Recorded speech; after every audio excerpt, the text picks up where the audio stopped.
আসসালামু আলাইকুম ভাইয়াপুর, আপনার কেমন আছেন? আশা করি ভালো আছেন। তো আজকে আসলাম সকাল সকাল 8টায় ভিডিও নিয়ে। এখন আকাশটা খুবই মেঘলা, খুব সকালে উঠছি কারণ আজকে আমাদের বাসায় অনেক মেহমান আসবে। কারণ বাহিরে প্রচুর বাতাস আর গাছগুলো সুন্দর, পাতাগুলো নতুন পাতা জ্বালাচ্ছে, অনেক সুন্দর দেখা যাইতেছে। এর পাশে আমার ভাসুর আমাকে বলছে যে তুমি ঘরটা গুছাই নাও, এখন সকাল 8টা বাজে গেছে, তো ঘর দুয়ারটা গুছাই নাও।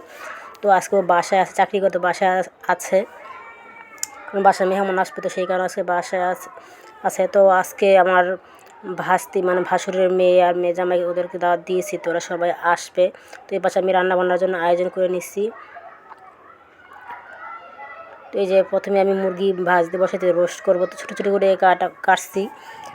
বেশি বড় করলে আর গ্রামের মানুষ তো পর্যন্ত রোস্টটা এরকম খেতে চায় না, তো একটু ঝাল ঝাল করে একটু রোস্ট করবো। আর এই পাশে তো আসে তো সকালটা নাস্তা দিতে হবে, তো এখন বাজে সকাল 11টা বাজে। তো ওদের কিছু নাস্তা দিলাম খেতে, তো ওই পাশে নাস্তা দিয়ে আমি রান্না বান্না করব। তো ওদের দিয়েছি, আর ঘরের ভিতরে অনেক মানুষ আর মেয়ের জামাই বুঝে নিত, তো এরকম আমি সামনে যাই না। তো আমার ভাসুরের মেয়ে সবগুলো দিতে আসছে, বড় ভাসুর মেয়ে আমার সাথে থাকে, সেটা আপনি জানেন। তো ওই সব কিছু দিতে আসছে, তো আমি এই পাশে রান্নাবান্না করতেছি। আর সকালে ওইটা ওই সব কিছু গুছিয়ে গাছাই দিচ্ছে, আর আমি এই পাশে রান্নাবান্না করতেছি।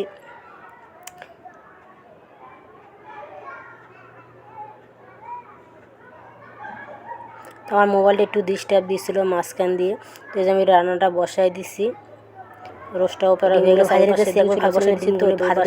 ভাজলে তো ভালো লাগবে না, তো একটু ভুনা ভুনা করে দিলেও ভালো লাগে। আর পোলার সাথে যেহেতু খাবে, তো একটু ভুনা করে দিই। আর শুকনা ডিম আমার এমনিও ভালো লাগে, মনে হয় যে গলা হইতে আটকে যাবে এরকম লাগে আর কি।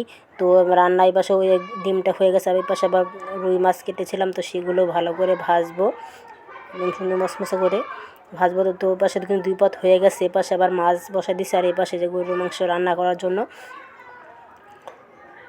মশলা বসাই দিচ্ছি। মুরগিও কিন্তু 2 পথে রান্না করছি, একটা রোস্ট করছি আর একটা ঝাল ঝাল ঝোল মানে ভুনা করছি।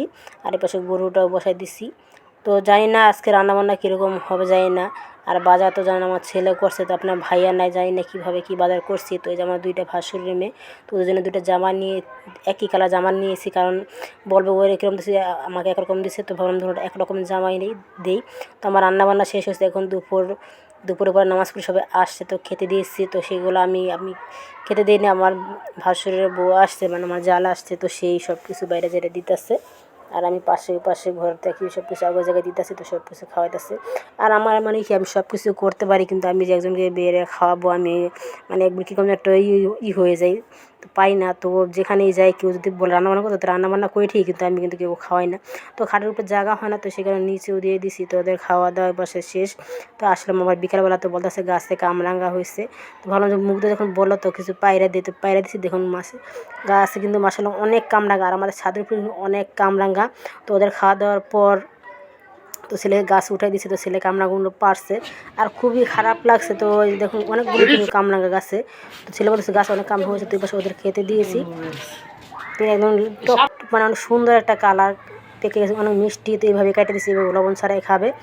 তো একটা জিনিস খারাপ কী লাগছে, তো মেহমান যাওয়ার পর তো রাত্রেবেলা হঠাৎ করে গাছের দিকে চাইছি, গাছে দেখি উপরে একটা কামরাঙ্গা নাই। দেখুন কত সুন্দর কামরাঙ্গা, একটা কামরাঙ্গা সব কামরাঙ্গা পায়ে নিচ্ছে, খুবই খারাপ লাগছে, এত খারাপ লাগছে যা বলার বাইরে।